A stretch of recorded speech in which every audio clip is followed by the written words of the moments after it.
அனைவருக்கும் வணக்கம். தெய்வீக பலன்கள் சேனல் சார்பாக தங்களை அன்புடன் வரவேற்கிறோம். இன்று நம் காணொலியில் காண விரும்புவது நினைத்ததை கிடைக்கச் செய்யும் விநாயகர் வழிபாடு சிறப்புகளை பற்றி இந்த காணொலியில் பார்க்கலாம். வாருங்கள் காணொலிக்கு செல்லலாம். மறக்காமல் ஒரு சப்ஸ்கிரைப் செய்யவும். விநாயகப் பெருமானின் திருவுருவங்கள் பல. யானை முகத்துடன் காட்சி தரும் விநாயகர் பெண்ணுடைய வடிவிலும் சில கோவில்களில் அருள் பாலிக்கிறார். தாய் தெய்வங்கள் வரிசையில் சக்தி கணபதி, விநாயகர், விக்னேஸ்வரி, கணேசினி, கணேஸ்வரி, கஜானனி, ஐங்கினி முதலிய பெயர்களால் அழைக்கப்படுகிறார் பரம்பொருள் விநாயகப் பெருமான்.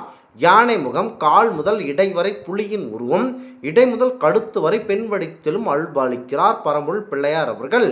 வியாக்கர சக்தி விநாயகர் என்பர். இந்த புதுமை வடிவத்தினை மதுரை மீனாட்சி அம்மன் திருக்கோவில் முன் மண்டபத்தில் கண்டிப்பாக அனைவரும் காண முடியும்.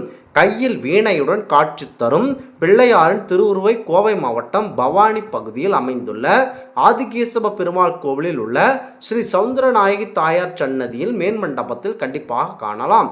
இடுப்பிற்கு மேல் யாழி வடிவமும் கைகளில் வாள், மழு, கதை, கேடயம் ஆகியவையும் காட்சி தருகிறார். பிள்ளையார் திருவுருவத்தை திருநெல்வேலி மாவட்டத்தில் வாசுதேவ நல்லூரில் உள்ள கோவில்களில் கண்டிப்பாக தரிசிக்கலாம்.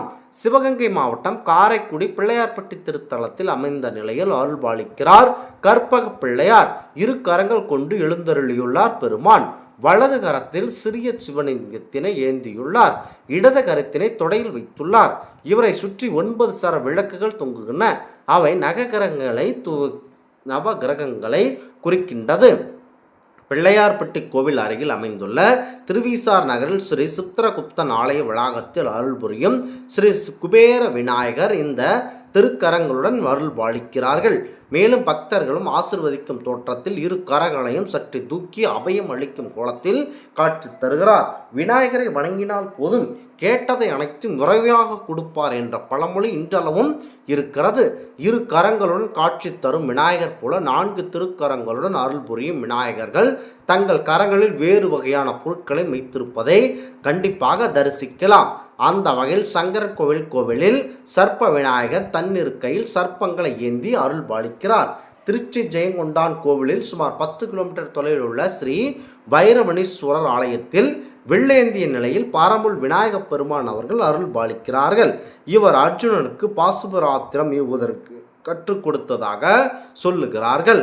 மதுரை மாவட்டம் பேரையூர் தாலுகா பூலாம்பட்டி மத்தங்கரை திருத்தலத்தில் கோவில் கொண்டுள்ள பரம்பொருள் விநாயகர் கோடாரி ஏந்தி காட்சி தருகிறார். இவ்வாறு அதிகப்படியான விநாயகப் பெருமான் அவர்கள் இங்கே காட்சி தருகிறார்கள். விநாயகப் பெருமான் எந்தவித தோற்றத்தில் காட்சி தந்தாலும் அவரை வழிபட வேண்டியது கிட்டும் என்று ஞான நூல்கள் கூறப்படுகிறது. அவ்வளவு சிறப்பு மிக்க விநாயகப் பெருமானை மிக சுலபமாக வழிபடலாம். அதாவது மஞ்சளை பிடித்து அருகம்புல் சாத்தி விநாயகப் பெருமானை உள்ளங்கையில் வைத்தே நீங்கள் தாராளமாக வழிபடலாம். அவ்வளவு சிறப்பம்சம் பொருந்திய விநாயகருக்கு அவல் பொறிகடலை போன்றவையே நிவாதான பொருட்களாகவே படைக்கப்படலாம். பொதுவாக விநாயகர் 4 கரங்களுடன் அமர்ந்த திருக்கோலத்தில் காட்சி தருவார். பிள்ளையார்பட்டி போன்ற சில தலங்களில் தான் 2 கரங்களுடன் அமர்ந்த நிலையில் உள்ள விநாயகர் மிக அரிதாக அமைந்திருக்கிறார். அங்கு வந்த சுமார் 1500 ஆண்டுகளுக்கு முன்பு பழமை வாய்ந்த இந்த ஆலயத்தில் அமைந்துள்ள பகுதி துவாபர யுகத்தில் குஞ்சவனம் என்றழைக்கப்பட்டது. இங்கு வாழகில்ய முனிவரும் பிறகு முனிவர்களும் தவமின்றி கொண்டிருந்த போது பல்வேறு இழவுகள் ஏற்பட்டன. எனவே ஸ்ரீ கிருஷ்ணரிடம் முறையிட்டனர். அப்போது அங்கு வந்த நாரத முனிவர் இடையூறுகள் நீக்கும் விக்னேஸ்வரரை வழிபடுமாறு கூறினார். அவர்களும் சிரவாதி நதி கடலுடன் கலக்கும் இடத்தை தேர்ந்தெடுத்து நாரதரின் அறிவுரைப்படி அங்கு தவம் செய்தனர். முனிவர்கள் அங்குள்ள தேவ தீர்த்தத்தில் நீராடி விநாயகப் பெருமானை வழிபடத் தொடர விநாயகர் அவர்களது வழிபாட்டினை மனமுருகி வந்து ஏற்றுக்கொண்டு வலக்கரத்தில் தாமரை மலர்கள், இரு கரத்தில் மோகத்தை ஏந்தி நின்ற திருக்கோலத்தில் காட்சி தந்து அருளினார். மேலும் தான் அங்கேயே தங்கி பக்தர்களுக்கு அருள் பாலிக்கப் போவதாகவும் கூறினார். அத்தகைய சிறப்பு மிக்க குஞ்சாரண்யம் என்ற இந்த இடமே தற்போது இடங்குஞ்சி என்று அழைக்கப்பட்டுள்ளது. இங்குள்ள விநாயகரை மாதோபார் ஸ்ரீ விநாயக தேவர் என்று அழைப்பார்கள் மக்கள். 5 வித பொருட்களை கொண்டு செய்யப்படும் பஞ்சகடிய என்னும் மோதகம் இந்த விநாயகப் பெருமானுக்கு ரொம்ப பிடித்தமான இதாகவே இருக்கிறது. விநாயகப் பெருமான் என்றாயே மிகவும் விநாயகப் பெருமாள் என்றாலேயே மிக மிக அற்புதம் வாய்ந்த கடவுள்தான். விநாயகப் பெருமானை வழிபடுங்கள், கண்டிப்பாக நினைத்த காரியங்களை அனைத்தையும் வெற்றியால் குடிப்பார் என்பது முக்கியத்துவம். ஆசியாவிலேயே பெரிய விநாயகர் என்ற பெருமை பெற்ற விநாயகர் ஆலயம் கோவை ரயில் நிலையத்திற்கு கிழக்கே புளியங்குளம் என்ற இடத்தில் அமைந்துள்ளது. விநாயகர் திருவுருவம் 20 அடி உயரமும் 11 அடி அகலம் கொண்டது.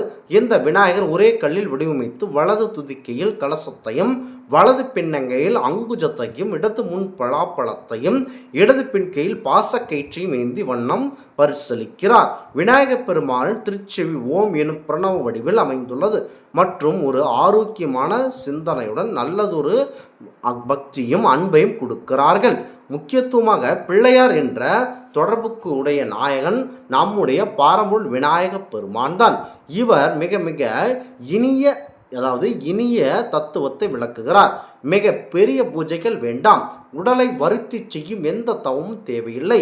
2 குத்து அருகம்புல்லை எடுத்து பிள்ளையாரின் திருவடிகளில் போட்டாலே போதும். குளிர்ந்தருளும் தாயாபரன் அவர். பக்தர்கள் தங்கள் ஆசைக்கு 1000 திருப்பேர்கள் இட்டு வணங்குவதும் இவருக்குத்தான். அப்படித்தான் இவருக்கு கரும்பாயிரம் என்றும் பெயர் வைத்தார்கள்.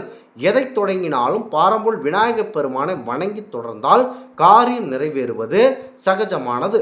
அதே போல இந்த ஆலயத்திற்கு செல்லும் சேவை புல் அளவாக இருந்தாலும் சரி, வண்டியாக திரும்பி கொண்டு வந்துவிடும் வள்ளல் இவர்.